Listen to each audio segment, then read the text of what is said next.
Solve this equation and you'll have $5 million. Vanessa Kessler's voice carried across Manhattan's most exclusive dining room, and every investor at every candlelit table turned to watch.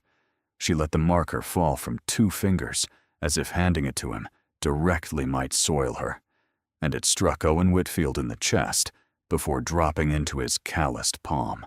He did not belong here, a waiter in a sweat-dampened apron standing before a whiteboard worth $4 billion, while the richest woman in the room looked him over, the way one inspects something scraped off a shoe. Missed by a single line she told him, and he would kneel, call himself a fraud, and disappear for good. They laughed, the richest people on Wall Street laughing at the help. Not one of them knew that this man raising his daughter alone hid the sharpest mind in the building. Hours before the marker ever left Vanessa Kessler's hand, Owen Whitfield was standing at the service entrance of the Sterling, letting the cold air off the loading dock ease the ache that had settled between his shoulders. He had 11 minutes before his shift, and he spent them the way he spent most of his stolen minutes, with his cracked phone held close to his face and a video call ringing. His daughter answered on the 3rd ring, her face too near the camera, all cheeks and gap-toothed grin. "Daddy, are you at the fancy place?" "I'm at the fancy place," he said, and he could not help the smile that pulled at him. Bria was 7 now, though on nights like this, she still looked to him like the 3-year-old he had carried out of a hospital hallway 4 years ago, the night everything he had planned for the 2 of them stopped being possible. He did not talk to her about that night. He did not talk to anyone about it. The insurance had been a promise sold to a young couple who could not afford the truth, and when the accident took her mother, it left behind a mountain of debt with Owen's name printed neatly at the bottom of every page. The engineering degree he had been 18 months from finishing became a luxury he could no longer justify, and so he had folded it up and put it away and gone looking for work that paid tonight instead of someday. "There's going to be a live show on the internet," he told her. "Rich people cameras, all of it. So you be good for Mrs. Delgado and get to sleep when she tells you." "Can I watch?" "It's a work thing, baby. It's boring." "Just a little," she said in the voice she used when she had already decided. "I promise, I'll sleep right after." He should have said no. He would spend a long time afterward thinking about the fact that he did not. "A little," he told her. "Then bed." "I mean it." "I love you 100, she said, which was their number, the biggest one she could think of when she was small, and the biggest one they had kept. "I love you 100, he answered, and held the phone a second longer than he needed to before the screen went dark, and the loading dock was just a loading dock again. What Bria did not know, what no one who worked beside him at the Sterling knew, was how her father spent the hours after she fell asleep each night. On the cold tile of their kitchen floor, with a library book propped against the cabinet, and a lecture, playing on that same cracked phone with the captions on and the sound off. Owen taught himself the things the world had decided were not for men who carried other people's plates. Calculus first, then probability, then the strange and beautiful country of topology, where a shape could be stretched and folded 1,000 ways, and still somehow remain itself. He wrote all of it down in a notebook he had bought for 70 cents from a clearance bin, and that notebook rode in the deep pocket of his apron, now pressed against his hip, like a secret he could not afford to have found. To the people inside the Sterling, he was furniture that walked. That was the arrangement, and he had made his peace with it a long time ago. Inside, the arrangement was on full display. The private room had been cleared for Kessler Capital, and the woman whose name was on the door moved through it as though the marble had been poured specifically to hold her weight. Vanessa Kessler was 32 years old and worth something north of $4 billion, and she had built a great deal of her reputation on a single belief, stated often and without apology, that people arrived at success the way they arrived at height, by the simple accident of where they had started. She said it the way other people said the sky was blue, What she never said, what almost no one alive still remembered, was that she had once been the girl in the second-hand coat at a school full of first-hand everything, and that the sound of other children laughing had taught her a lesson she had spent 2 decades making certain she would never have to learn again. She did not look down on the world because she had always stood above it.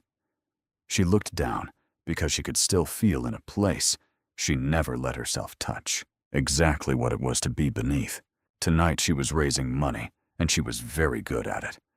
The cameras were live, the feed already climbing past a few 100,000 strangers, and at the front of the room stood the reason all of them had come. A whiteboard filled corner to corner with the equations behind Oracle, the risk model her firm valued at $4 billion and swore could read the future of a market more clearly than any machine before it. A row of her own doctorate holders sat near the front with their hands folded, ready to nod on cue. Owen worked the edges of the room with a tray of champagne, invisible and grateful to be. He refilled without being seen. He cleared without being thanked. When his tray drifted near a financier who wanted more ice, Vanessa intercepted the exchange herself, plucking the napkin from Owen's forearm by its very corner, careful not to let her fingers cross the small distance to his skin. "You can set that down and go," she told him, not looking at him the way one instructs an animal to stay. A few of the guests smiled into their glasses. Owen set it down and went. He had been set down before. Near the bar, a man in a watch worth more than Owen made in 3 years turned to the woman beside him and remarked loud enough to be meant to carry that it was a shame the good places had gotten so hard to staff. Owen heard it the way he heard all of it, and he let it pass through him without landing, because a man who let those words land could not go home and be gentle with a 7-year-old. And being gentle with her was the only wealth he had left. He gathered empty glasses onto his tray and thought about nothing but the weight of them, and the shift moved on around him. He would have finished the whole night that way, unseen and unbothered, and home by midnight if the path back toward the kitchen had not carried him along the front of that whiteboard, close enough at last to actually read what was written there. He did not mean to read it. His eyes simply went where trained eyes go, and somewhere in the third block of the model in the section that governed how the firm expected losses to spread from one failing asset to the next, a single term sat where it had no business sitting. It was small. It was the kind of thing a man saw only if his mind had been sharpened on kitchen floors to look for exactly that shape of wrongness. The model assumed that when things went bad, they would go bad politely one at a time, in an orderly line holding hands. He read it twice to be sure he was not the one mistaken, and he was not. Somewhere in the back of his mind, the pages of his 70-cent notebook turned themselves, and every one of them agreed with what his eyes had found. He had studied enough about the year 2008 to know that this precise assumption was the lie that had burned the world down once already. And here it was again, dressed in $4 billion, and read aloud to applause. He kept walking because that was the sensible thing, and a man with a daughter asleep across town and a sitter still to pay did not correct a billionaire in front of her investors. He had exactly one thing left that the room had not already taken from him, and it was the paycheck waiting at the end of the shift. But he thought about Bria curled on the couch across town watching a feed she had promised to leave after a little while, and had almost certainly not left. He thought about what it would teach her, without a single word being spoken, if she watched her father see the truth and swallow it, because the truth was inconvenient for a rich woman. He thought about the promise he had made himself on all those kitchen floors, that whatever the years took from him, they would not be allowed to take the part that could still see clearly. And he understood with the clean certainty that had gotten him through 4 years of nights that he could not carry that weight another step. So he stopped. He turned. And into the practiced, expensive hum of that beautiful room, a waiter in a stained apron said the 2 words, "No one present," had been prepared to hear from a man like him. "Excuse me, ma'am." The hum did not die all at once. It thinned table by table as heads turned toward a voice that had not asked anyone's permission to exist. Vanessa found him with her eyes and considered him the way one considers a stain that has appeared on something expensive. "I'm sorry," she said, and the whole room could hear that she was not. "Did the help have a question about the wine? There's an error in your model." He said it plainly without heat, the way a man reads a sign aloud to a stranger. "The correlation term in your third block, it assumes losses stay independent when the market is under stress. They don't. Under real stress, that assumption comes apart, and every risk number on that board comes out lower than the truth." For the length of one held breath, the room did not know whether it was allowed to laugh. Then Vanessa laughed for them, a short, bright sound, with no warmth anywhere inside it, and the permission spread outward from her until the entire room was laughing along at the man who did not belong. "This model," she said when the laughter had finished its work, "was built by 6 people holding doctorates from schools you have poured drinks for." She crossed the floor toward him, without hurry, her heels striking the marble like a clock counting something down. "But you're so certain. So let's find out exactly what you know." She took a marker from the tray at the base of the board and held it up between 2 fingers, high enough for every camera to see. "You want to correct me in front of my investors," she said. "By all means. I'll write something on that board, and you'll solve it. Get it right, and I'll be embarrassed, and you will be a legend by morning. Get it wrong, and you are finished. No reference, no final check. You walk out that door tonight, and you never carry a tray in this city again." The marker left her fingers with a flick meant to be seen. It struck Owen just below the collarbone and dropped, and he caught it against his palm before it could hit the floor. He did not flinch, and the not flinching was the first thing all evening that made Vanessa Kessler look at him twice. She turned to the clean half of the whiteboard and wrote fast, the way a person writes when they want the writing itself to be a kind of insult. What she left behind was a differential equation dense enough to fail a graduate student on a bad day, a tangle of decay terms and boundary conditions, the sort of thing her analysts use to model how a shock in one corner of a portfolio bled outward into the rest. She capped the marker she had kept for herself and set it down with a small, final click. "There," she said. "Show the room your genius." Owen looked at the board the way another man might look at a face he half remembered. He did not rush to it. He read the whole thing first, left to right, top to bottom, the way he had learned to read on a kitchen floor where there was no professor to ask and no second chance to waste. Then he uncapped the cheap marker, and he began. He did not perform.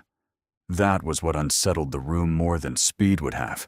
He simply worked, line beneath quiet line, carrying terms across the equals sign, folding the messy middle, down toward something clean.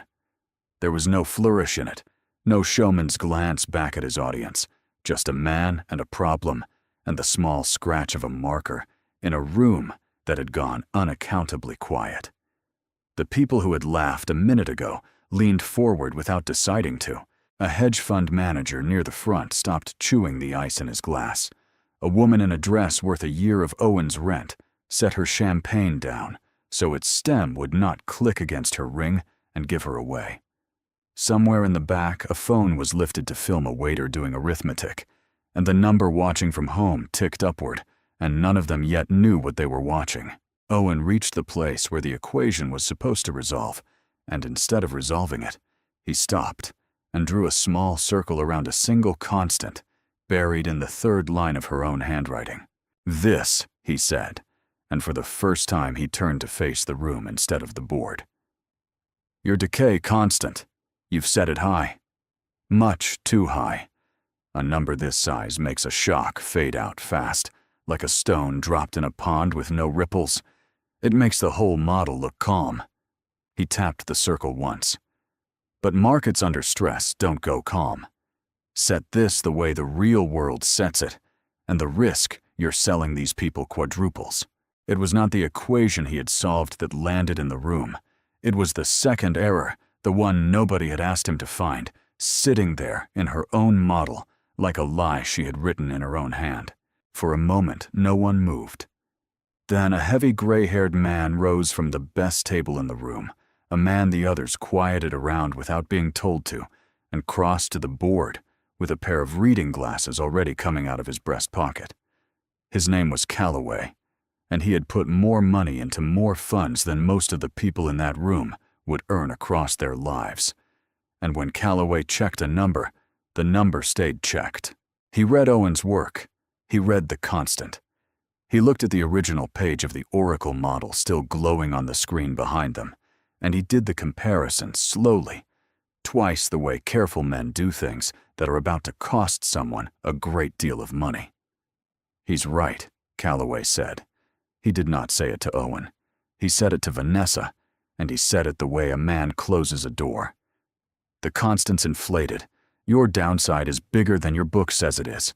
The silence that followed had a different texture than the one before it.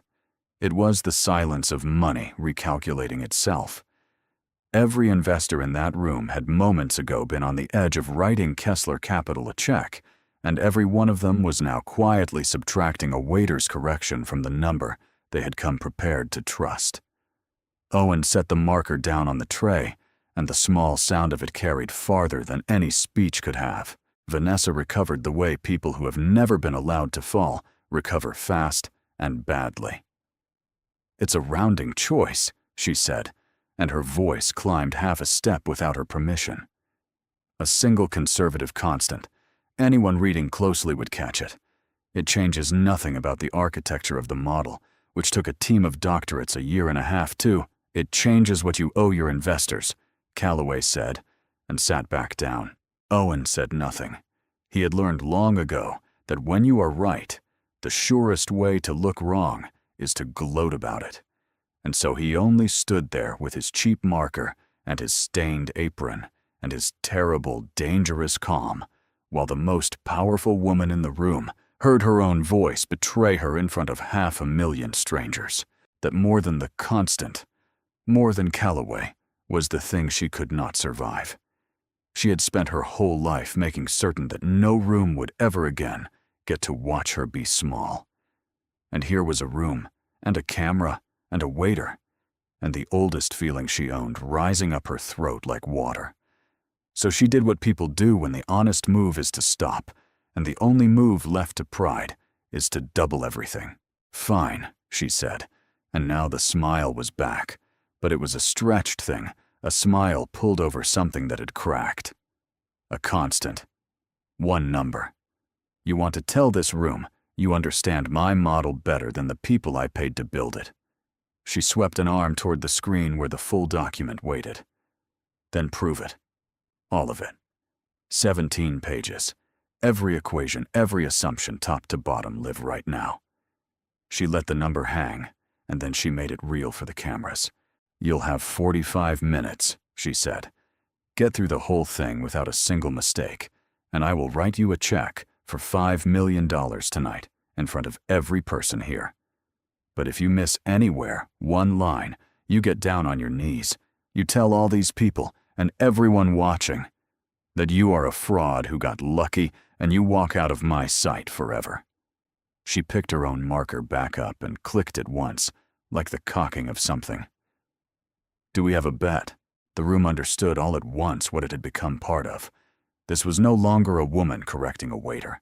The stakes she had just spoken aloud, the impossible sum, the public surrender, the ruin of one of them, no matter which one lost, had turned a fundraiser into something older and uglier and far more watchable, and every person present felt the shameful little thrill of it and hated themselves a small amount for feeling it. No one told her to stop. That was the part Owen would remember. A room full of the most powerful people in the city, and not one of them said that this had gone far enough. Owen thought about the number. Not the $5 million. That number was so large it meant nothing, a shape with no weight. He thought about the other number, the small one, the 7-year-old on a couch across town, who had promised to sleep, and had not, who was watching her father stand alone in a room full of people who wanted him to fail. He thought about what it would teach her if he set the marker down and walked away safe. "We have a bet," he said. Somebody started a clock. The feed, which had been climbing, broke into a run. Across the city and then across the country, links passed hand to hand, with the same 6 words attached: a waiter, a billionaire, $5 million, and the number of people watching a man in an apron read 17 pages of mathematics began to do something that numbers on a live stream almost never do. Owen turned to the screen and began at the top of the first page. He did not try to be fast.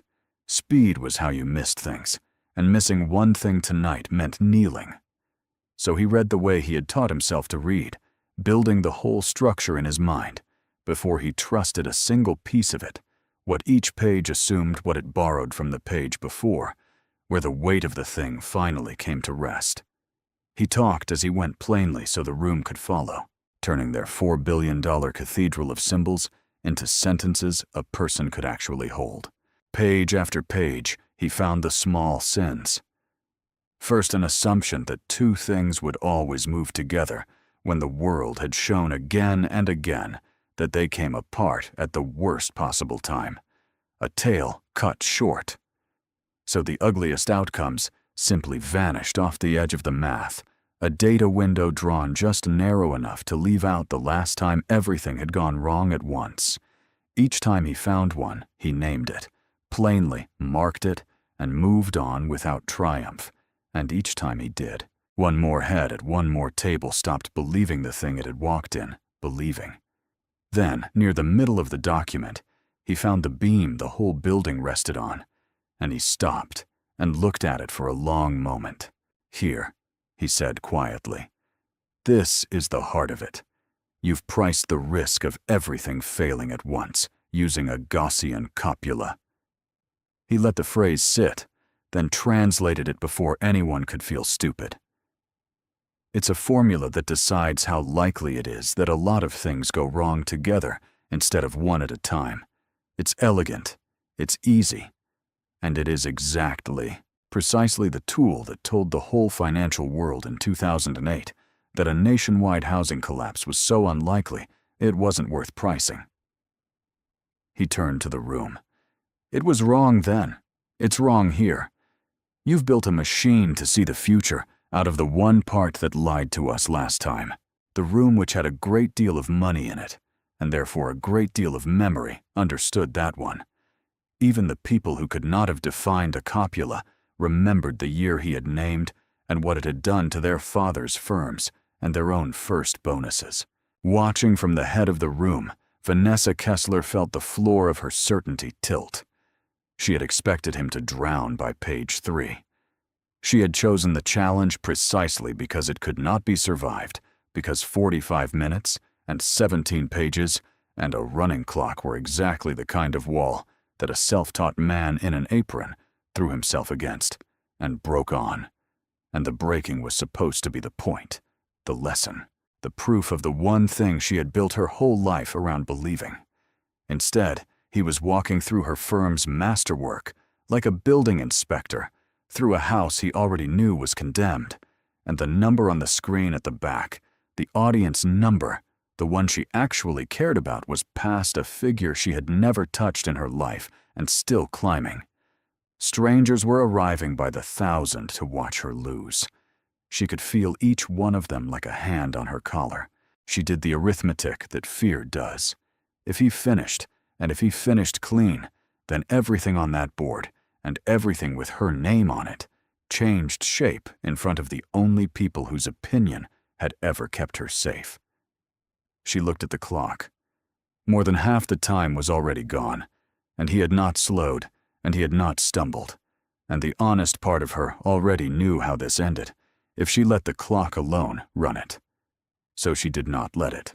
She found her chief financial officer at the edge of the room, a careful, colorless man named Foley, whose entire career had been spent making Vanessa Kessler's numbers say what Vanessa Kessler needed them to say. And she caught his eye, and she moved her hand at her side in a small, sharp gesture the cameras were never meant to see. It was not the gesture of a woman executing a plan. Her fingers were not steady. It was the gesture of someone reaching for the nearest thing to hold on to as the water came up, and Foley, who had learned to read her the way Owen read equations, understood and went pale and went to work. He moved to the console that fed the screen, and under the cover of advancing the document for the next page, he did two things very quickly.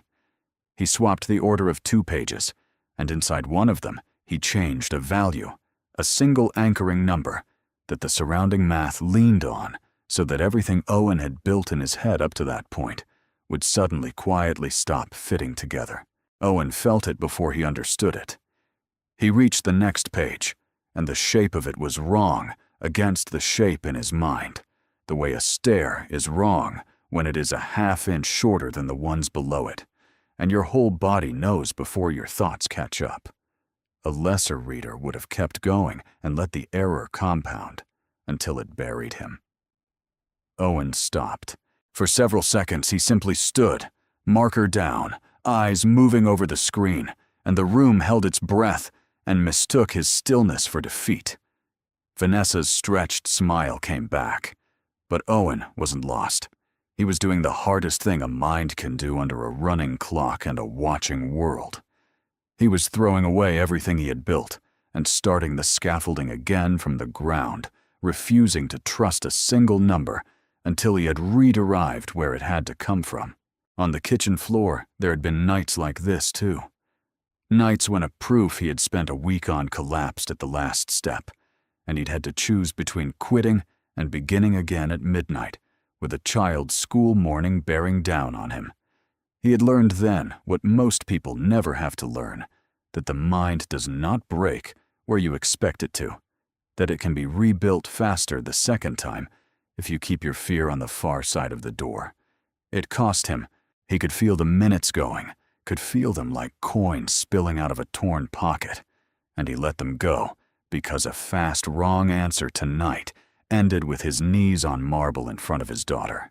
He rebuilt the frame, and when it stood again, clean, it told him plainly that 2 of the numbers on the screen no longer belonged to the document he had started reading. He did not accuse anyone yet. He filed it the way he filed everything, and he kept moving faster now because the frame was solid again, and the clock was not kind. He came to the second to last page, page 16, and there, the small, cold suspicion he had been carrying turned into something with a name. The page did not connect to anything. Every other page in the document had reached back and taken something from the pages before it. That was what made it a model instead of 17 loose sheets. But page 16 sat by itself, sealed off, and at the center of it was a convergence constant, the number that decided whether the whole system of equations could ever settle into an answer at all. And that number 1 of the 2 he had already felt shift under him while he worked had been changed by hand, not derived, not modeled, set deliberately to a value that made the page unsolvable, a lock with the key filed off, dropped into the middle of a test he was being timed and judged on. Owen turned around, and this time, when he spoke, the plainness in his voice had an edge under it that had not been there before. "You gave me a rigged test," he said to the whole room and to every camera in it. "This page doesn't belong to the rest of the model. Somebody changed a constant while I was working, and they said it, so it can't be solved. You didn't want me to pass. You wanted me on my knees, and you were willing to break your own model to put me there." The word he had used went off in the room like a struck match, and it went off in the feed 100,000 times faster. Across the country, the same word began to appear under the video, over the video, beside the video, until it was no longer a word about 1 page of mathematics, but a verdict about a woman and a room and a thing everyone watching had felt done to them at least once in their own smaller lives. Rigged. the tilted job interview, the promotion promised and quietly given to someone else's nephew, the test that was never meant to be passed by people who looked or talked or started the way they had. They had all sat across a table from a Vanessa Kessler once, and here at last was one of them saying the quiet thing out loud on camera to her face. The word became a banner. It became the thing the whole night was about. Calloway's head came up, and the reading glasses came off, and he looked at the console, and then at Foley, and then at Vanessa, with an expression that took 30 years of trust, and set it down on the table between them. Foley found something on the floor to look at, and could not stop looking at it. And Vanessa, who had gambled that no one would ever be able to prove the thing she had just done, felt the second floor drop out from under the first, and understood, in the cold, clear way a person understands the worst things, that the sabotage had not saved her. It had only given him a larger thing to be right about. But Owen was not finished, and the clock was almost gone.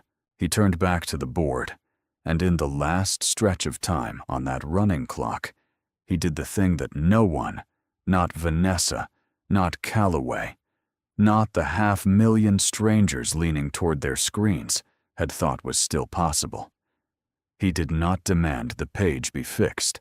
He did not stop the clock, or call for the console, or ask anyone for anything, because asking would have meant admitting the sabotage had beaten him, and it had not. He fixed it himself.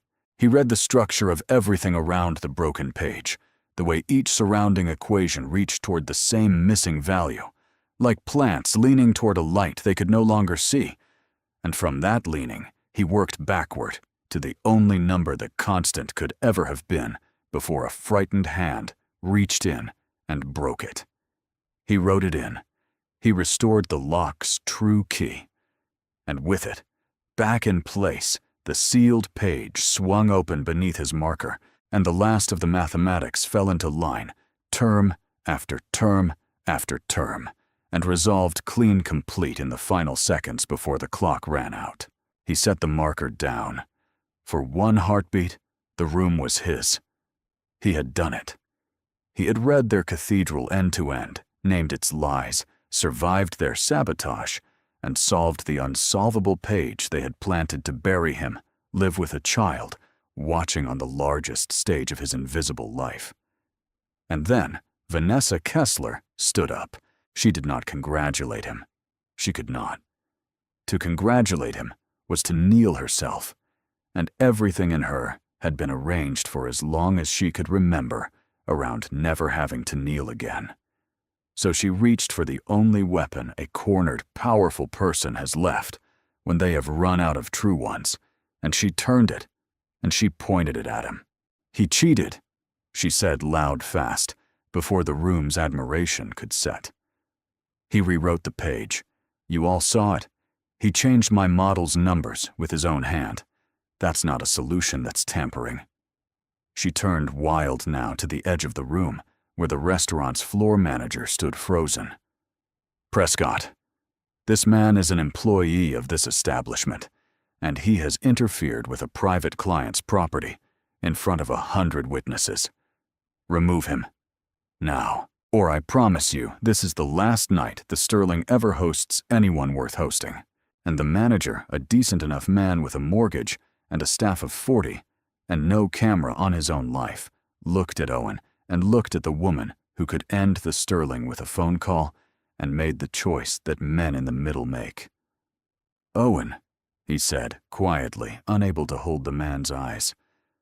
You need to come with me. So it happened in front of everyone, in front of the child on the couch, that the man who had been right about everything was walked toward the door like a thief. His apron was still on.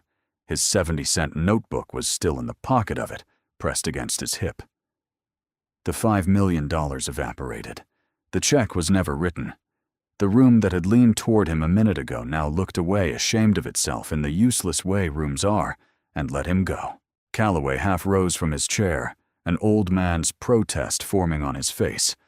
And then the calculation that keeps rich men rich settled over him too. And he sat back down, and said nothing. And that silence was somehow worse than all the laughing had been. He had been right, and it had cost him everything the night had to take. His job, his pay. The last clean thing the evening could reach his good name hung in the air behind him, with the word she had made them believe stuck to it. Cheat. She had taken the one accusation that would follow a poor man further than any other, and she had hung it around his neck on a live camera, and 500,000 people had watched her do it. All he had left as the manager's hand came to his shoulder and began to turn him toward the door was the one thing no room and no camera and no billionaire could reach into his chest and remove. He knew what he was. He knew exactly what he had done, and exactly what he had not. And somewhere across the city, in a small apartment with a sitter, asleep in the next room, so did a 7-year-old girl who had promised to go to sleep, and had not, and was sitting very still now, in the blue light of a cracked phone, watching them lead her father away, with his head up and his hands empty. He made it 4 steps toward the door before he stopped. The manager's hand was still at his shoulder, and the whole beautiful room had already begun the work of forgetting him, turning back to its drinks, its embarrassment, its ordinary evening. It would have been so easy to keep walking, to take the humiliation home, the way he had taken every other one, and set it down quietly on the kitchen floor, with all the rest.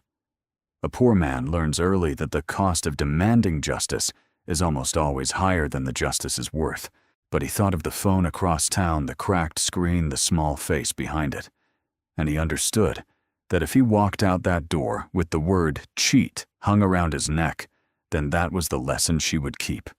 Not that her father was brilliant, but that being right was not enough, that men like them were meant to lose these rooms, no matter what they carried in their heads. He could not let that be the thing she learned tonight, so he did not take the apron off. He reached back instead and pulled its strings tight, squared it on his hips, the way a man sets his shoulders before lifting something heavy, and he turned around to face them. All the cameras, the money, the woman at the head of the room, wearing the very thing they had used to make him small.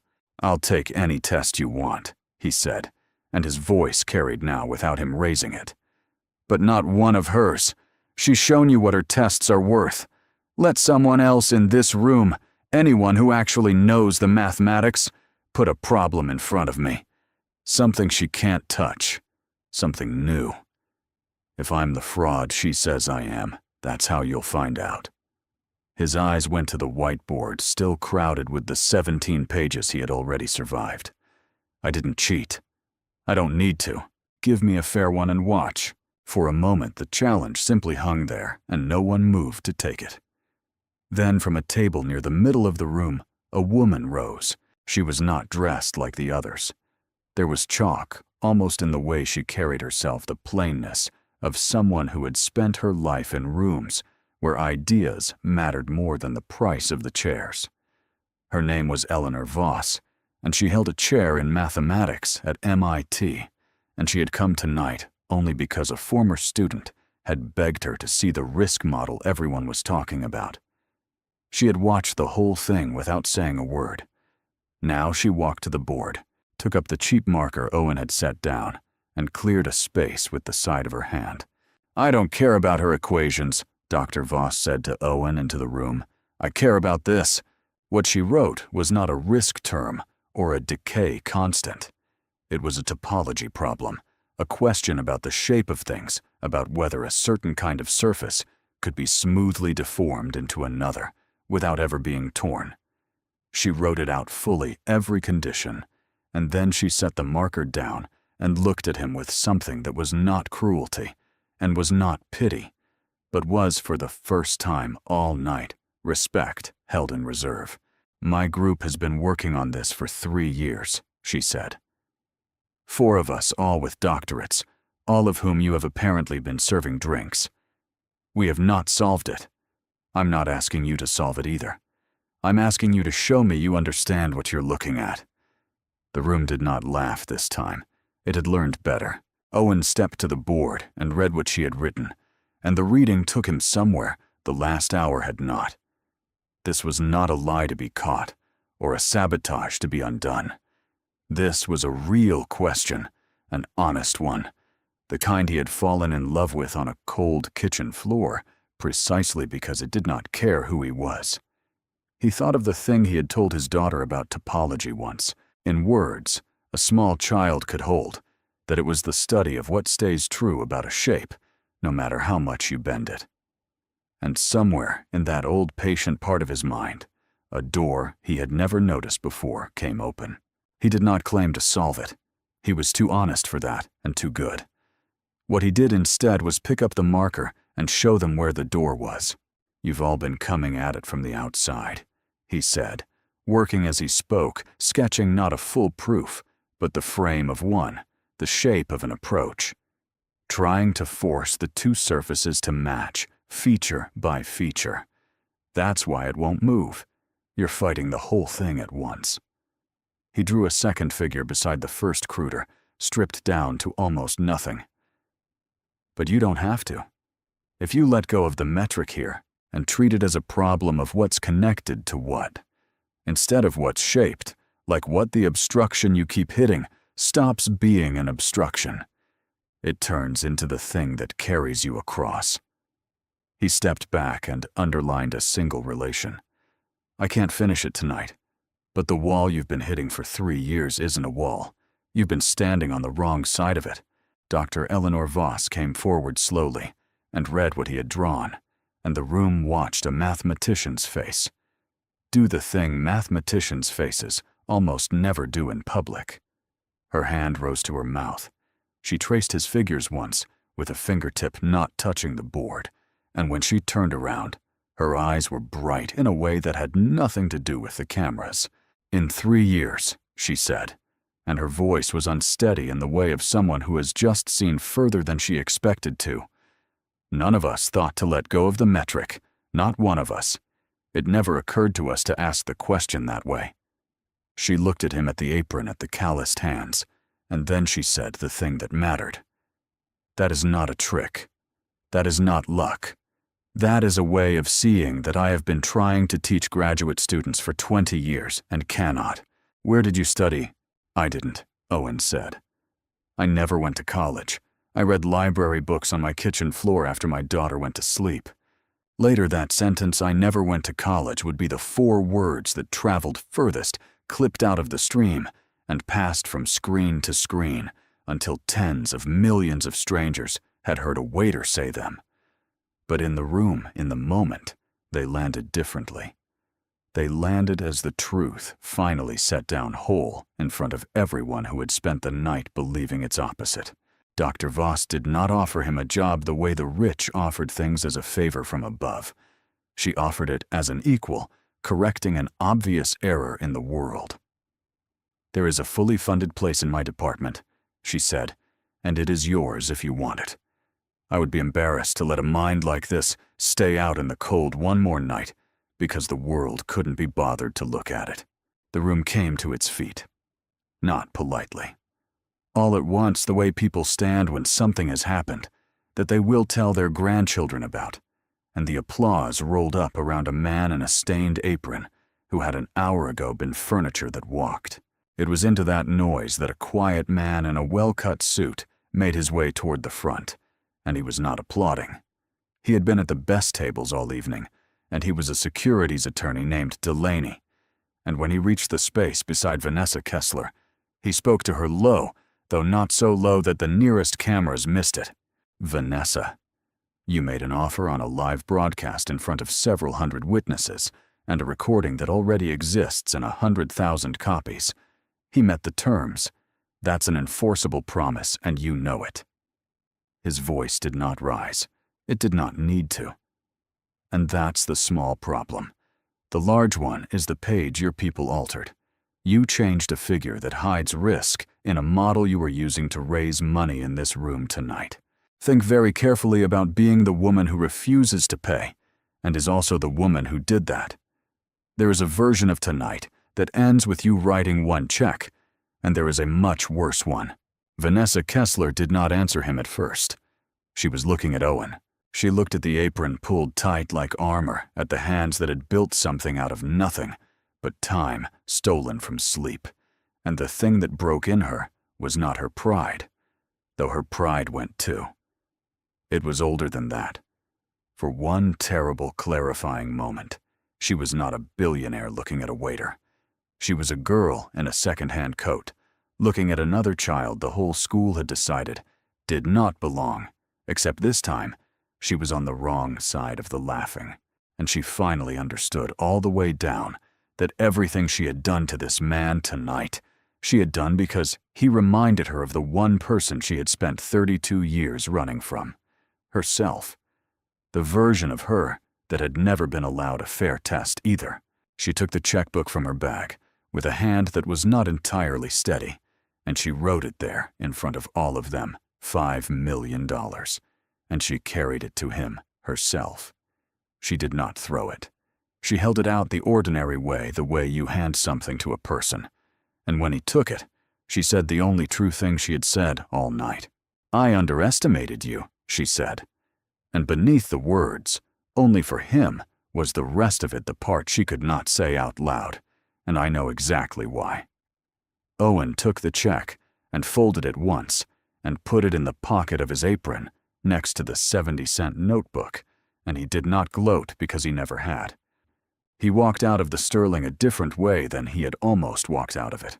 Investors he had refilled all night pressed cards into his hand and spoke now of funding and of futures, but he barely heard them because he had already lifted the cracked phone from his pocket, and there in the scrolling river of the live chat among 500,000 strangers, 3 words had appeared from a small account that plainly belonged to a child and had been caught and screenshotted and sent racing out across the world alongside everything else.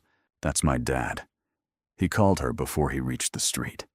She answered on the first ring this time, her face too near the camera, wide awake, far past her bedtime, and not sorry about it at all.